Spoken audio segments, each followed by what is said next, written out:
sibuyas.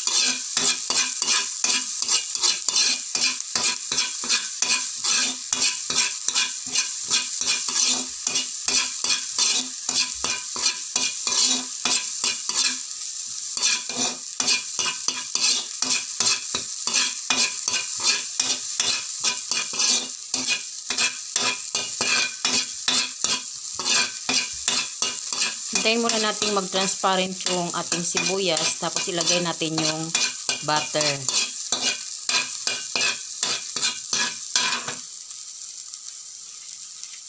Ayan. So, pwede na. Ilagay natin yung butter.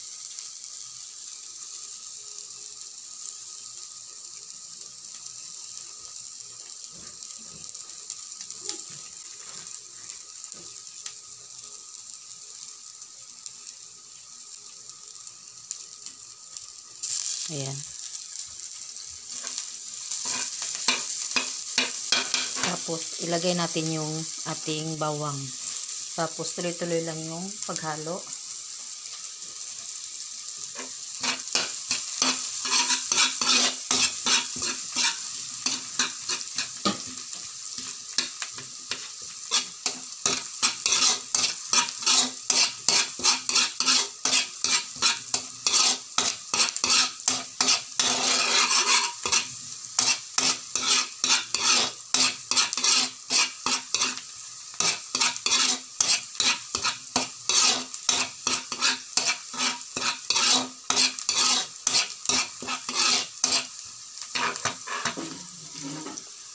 Lagyan natin ng kunting asin.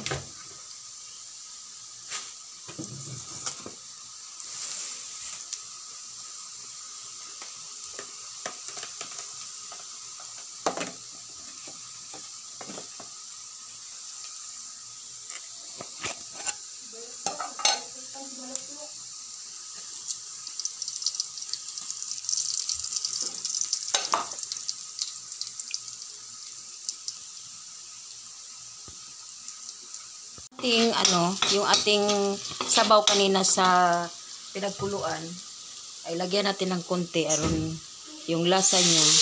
Ayan.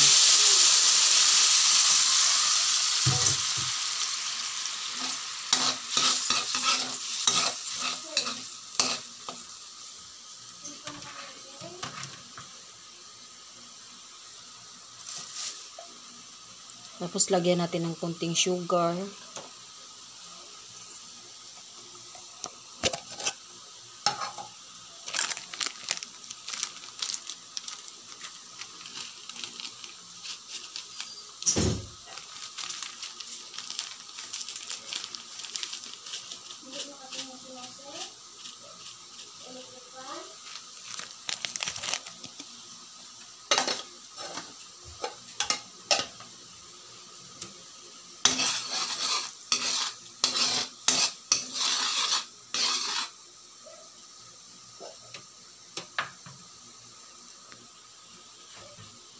Chili sauce.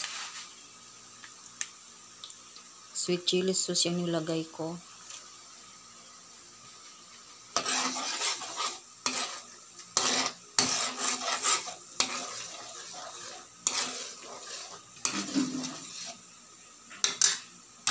Tapos lagyan natin ng Sprite. Ayan. 1/2 lang, 1/2 cup. Kaya yung Sprite na mismo, pwede na yun, pero 1/2 lang ang natin. Tapos ipakulo muna natin yan. Pakuluin hanggang sa pag kumulo na, ilagay na natin yung ating mga seafood. Ayan. Lahat ilagay na natin, paghaluin na natin sila hanggang sa reduce yung kanyang sauce.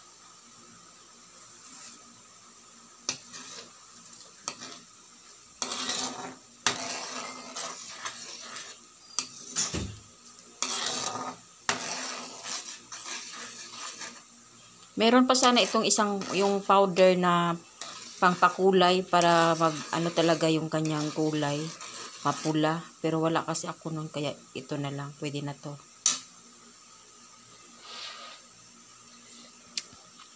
Sarap. Sarap na siya.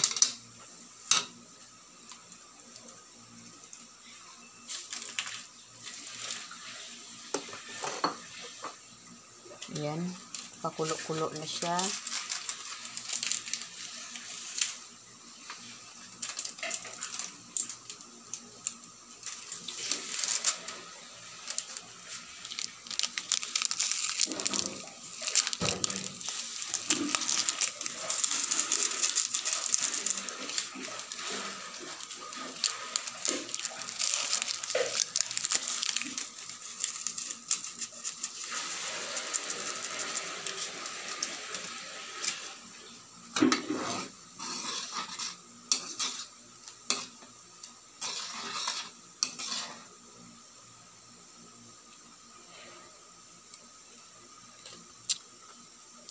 Ayan, masarap na.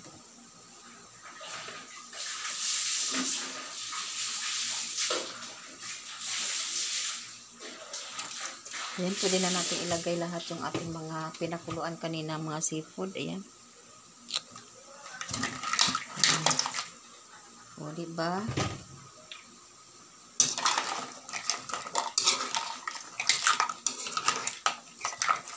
Pag gusto natin na maanghang, pwede rin nating huwa-huwaan ng ilang pirasong sili na labuyo.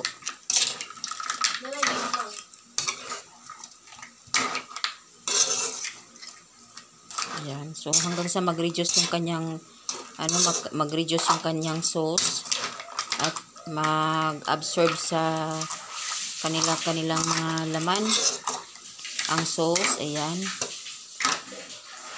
So, takpan muna natin.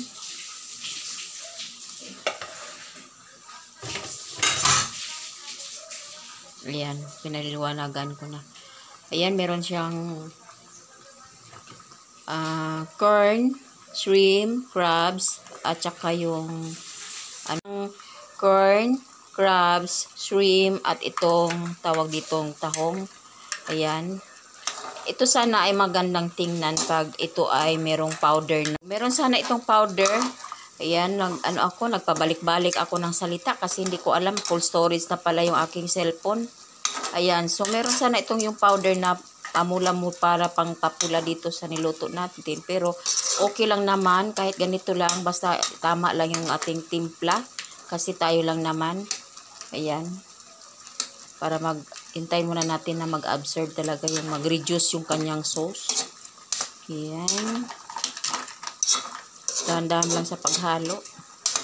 Ayan, tingnan nyo naman yung aking mais. Pailawan ko. Ayan, tingnan nyo akong aking mais. Pang talaga. Ayan. Dapat ito hinati ko pa, no? Pero okay na yan. Ayan. So, konting na lang.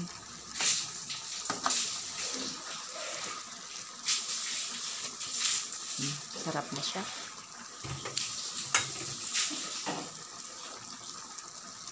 Kahit hindi naman natin ito takpan kasi luto na itong mga natin, mga seafood natin. Pa-reduce lang natin yung sabaw. Mas mabilis kasi mag-reduce pag walang takip. Tama ba yun? O nabaliktad? So, dito sa dito sa mais is 160 ang kilo. Tapos dito naman sa tahong, 100 ang kilo. Sa crabs naman is 380. Tapos dito naman sa shrimp is 480. Ayan. So, yan. Bumili lang ako ng tigwa 1/4. Itong tahong.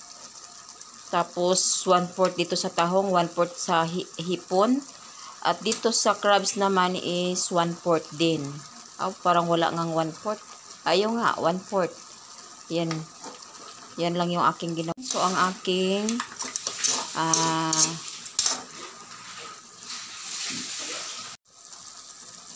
ayan. So, ito yung aking garlic butter seafood with corn. Ayan. So, malapit nang mag-reduce yung kanyang sabaw.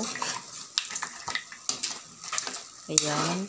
So, ito ay, ang kanyang, itong tahong, ito ay 1/4. 1/4 din sa crabs, 1/4 din sa hipon. Ayan. So, dito sa hipon, ang presyo dito is 480 ang kilo. Sa tahong naman is 100 ang kilo. Sa crabs naman is 380 ang kilo.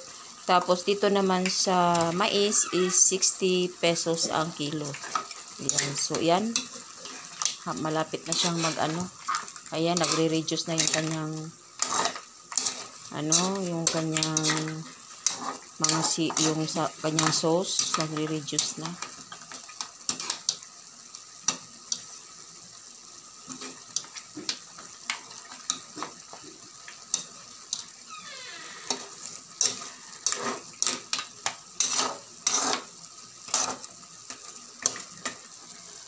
Ayan yung aking niluto ngayon na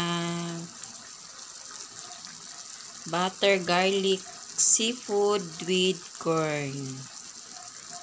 Ayan, ito yung aking recipe for today. Happy Sunday po sa inyong lahat. Ayan.